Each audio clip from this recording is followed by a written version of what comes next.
My name is David Charbonnet. I am on the board at VIP Neuro Rehab Center, where I was a patient when I initially broke my back in 2011 during a parachuting accident. Was lucky enough to get to serve in the Navy with SEAL Team 1. So I've had my Omeo for about 4 years now. My family's gotten a lot of use out of it. It's been a real blessing to have and just opened the doors to so many activities here in San Diego that didn't get to do anymore after I broke my back. Before I got injured, I was a really active person. One thing in particular my wife and I always talked about was how much we missed getting to run together when we were dating, and that was something that kind of was like the beginning of our relationship. Was we would run together when we were just friends, and it's been really cool to be able to go on runs with her and go on 22-mile training runs as she's getting ready for marathons and things like that, and I can do that with her and spend time with her, and that's definitely something I'm very thankful for. I think, like me, most people that, especially veterans who are super active and depended on their body for a living, but also for who they were, could get a lot of use out of using an Omeo and regaining that sense of adventure and getting to regain that enjoyment of the outdoors. So I think it could really be, it could be life-changing and life-saving in some cases.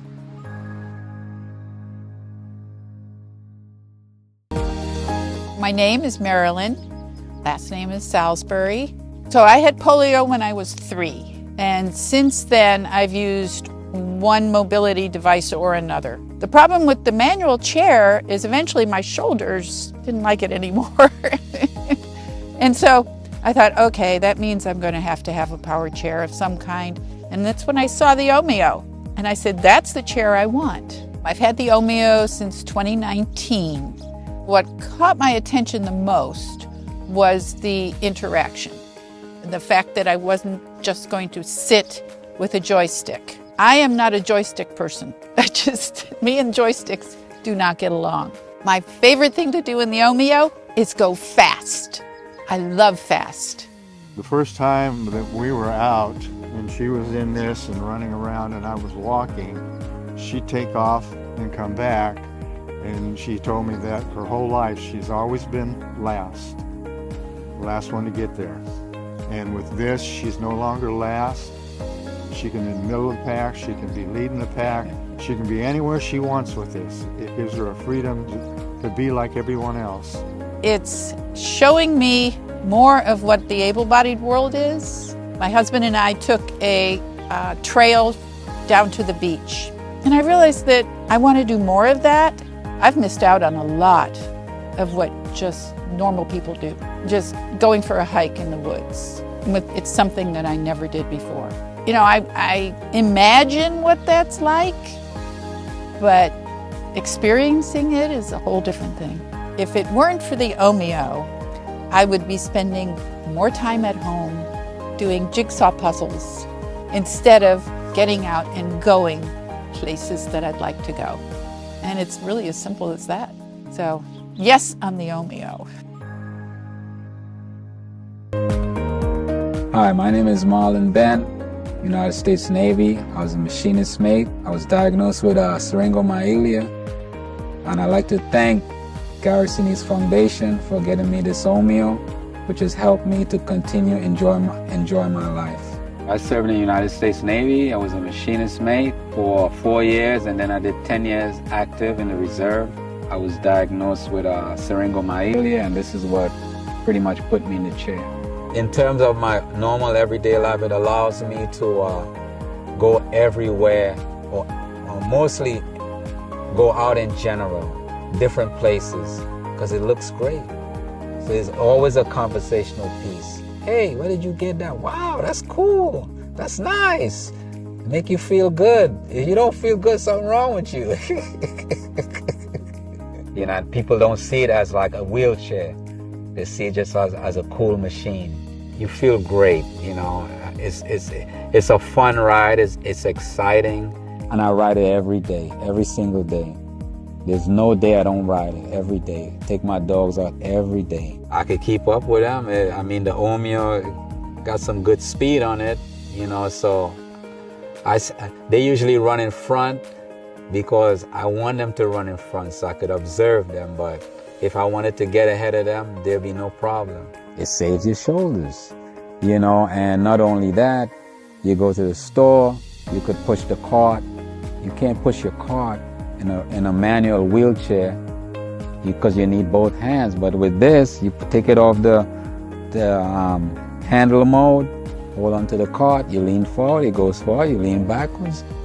It's easier to control in a wheelchair, and most important thing, save the shoulders.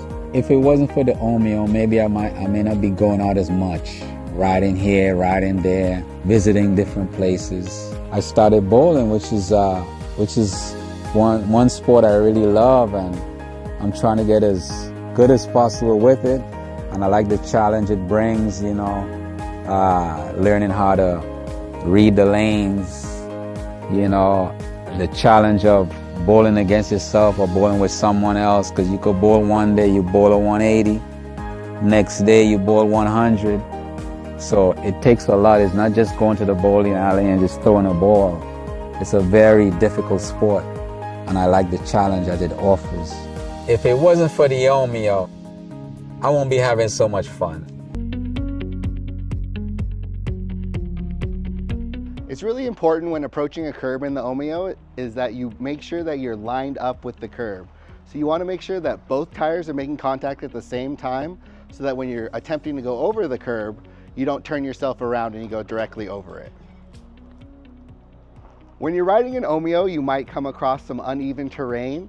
So right now, we're going to use our joystick to be able to compensate, to be able to maintain a nice straight path.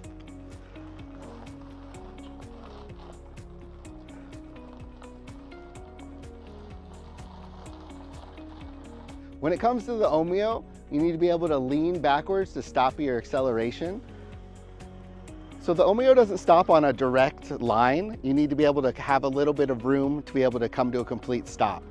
So looking ahead and judging the amount of space you have is one of the best practices on how to ride your Omeo.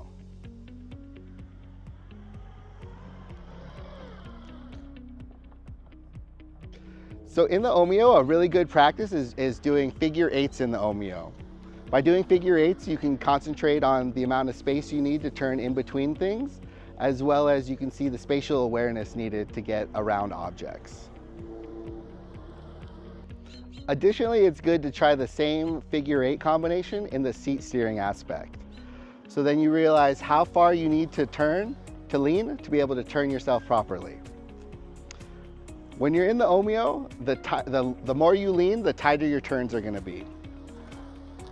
So as you can see, when he's doing his turn, the more he's turning, the tighter his turn is going to be, because in the Omeo, the wheels don't turn left and right. It actually provides more power to each tire to cause your rotation. Shifting your weight in the Omeo is how you're going to be able to steer in your seat steering aspect.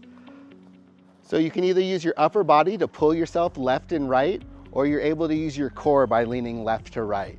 And this is how you're able to get your side-to-side rotation in your Omeo. So the Omeo is able to go up a bunch of different types of slopes.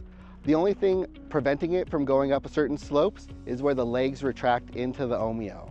So generally, if the footplate is able to go over an object, the Omeo is able to go over an object. Additionally, when you're going down the slope in the Omeo is always self-leveling, so it will actually keep your seat level even if the Omeo is at an angle.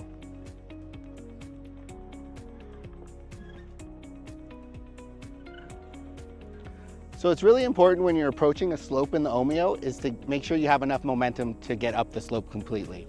If you do not have enough momentum, the Omeo will actually turn you around and bring you back down the slope, letting you know you need to reattempt it again. So right here for this slope, I'd like you to just ease into it and maintain a nice constant angle so you have a nice constant speed.